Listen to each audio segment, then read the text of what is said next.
কলমি শাকের আজকে একটা সুন্দর রেসিপি আপনাদের সাথে শেয়ার করব।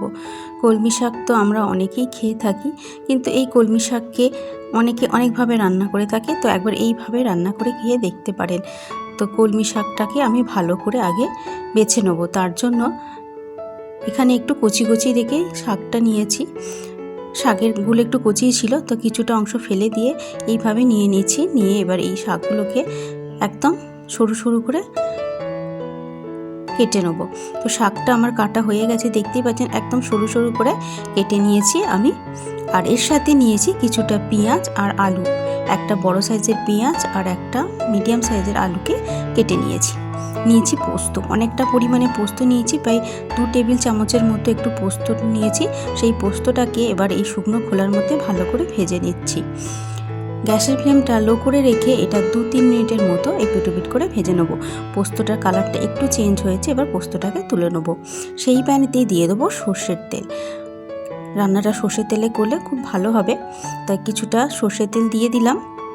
সর্ষের তেল দিয়ে এতে এবার দিয়ে দেবো একটা শুকনো লঙ্কা ফোড়ন। শুকনো লঙ্কাটাকে কেটে দিয়ে দিলাম। শুকনো লঙ্কাটা একটু লাল লাল করে ভেজে নেবো, কারণ শুকনো লঙ্কার একটা সুন্দর গন্ধ থাকে। সেই গন্ধটা যতক্ষণ না আসছে ততক্ষণ পর্যন্ত একটু ভালো করে ভাজবো। ভালো করে ভাজা হয়ে গেলে কেটে রাখা পেঁয়াজ আর আলুটা দিয়ে দেবো। আলু পেঁয়াজটা দিয়ে ভালো করে ভেজে নেবো, যাতে আলু আর পেঁয়াজটার একটা সুন্দর রং চলে আসে ভাজতে ভাজতে। আলু পেঁয়াজটা একটু ভাজা হয়ে গেলে এতে দিয়ে দেবো এবার আলু পেঁয়াজটা একটু ভালো করে ভাজা হয়ে গেছে।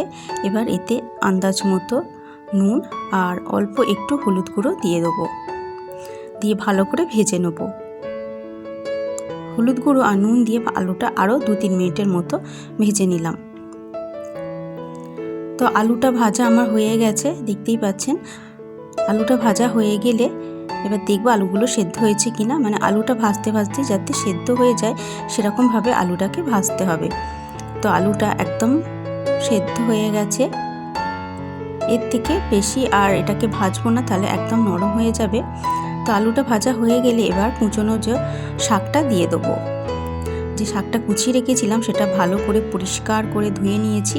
ধুয়ে নিয়ে জলটাকে ভালো করে ছেঁকে নিয়েছি। নিয়ে এবার এই শাকটা দিয়ে দিচ্ছি।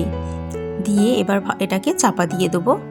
দিলেই শাকটা অনেকটাই কমে যাবে জল বেরিয়ে।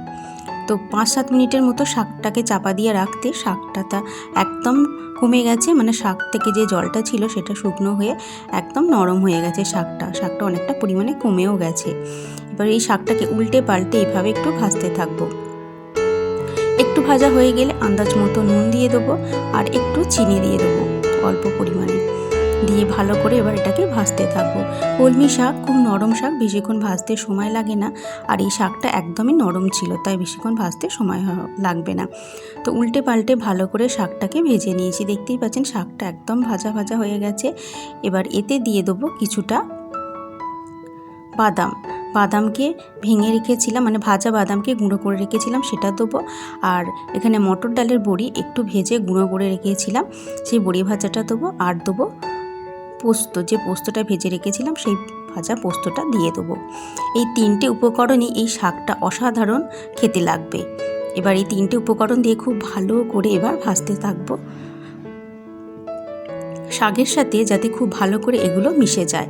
এগুলো মিশে গেলে এত সুন্দর খেতে লাগবে, এটা আর কিছু লাগবে না। এইটা দিয়েই সমস্ত ভাত খাওয়া হয়ে যাবে। এই গরমের দিনে এইভাবে কলমি শাক ভাজাকে রান্না করলে তো সেখানেই সব ভাত খাওয়া হয়ে যাবে, মানে এই শাক দিয়ে সব ভাত খাওয়া হয়ে যাবে। রান্নাটা আমার সিম্পল হলেও খেতে কিন্তু অসাধারণ হয়। তো কলমি শাককে একবার এইভাবে ভেজে দেখো, অসাধারণ খেতে লাগবে। তো রেসিপিটা কেমন লাগলো অবশ্যই কমেন্ট করে জানাবে। ভালো লাগলে লাইক, শেয়ার, কমেন্ট, চ্যানেলটা সাবস্ক্রাইব করবে। আরও নিত্য নতুন রান্নার রেসিপি পাওয়ার জন্য ভিডিওটা শেষ পর্যন্ত দেখার জন্য আর শেষ পর্যন্ত আমার সঙ্গে থাকার জন্য আপনাদের অসংখ্য ধন্যবাদ। আবারও দেখা হচ্ছে অন্য কোনো একটা নতুন রেসিপির সাথে। তোমরা সবাই ভালো থাকবেন।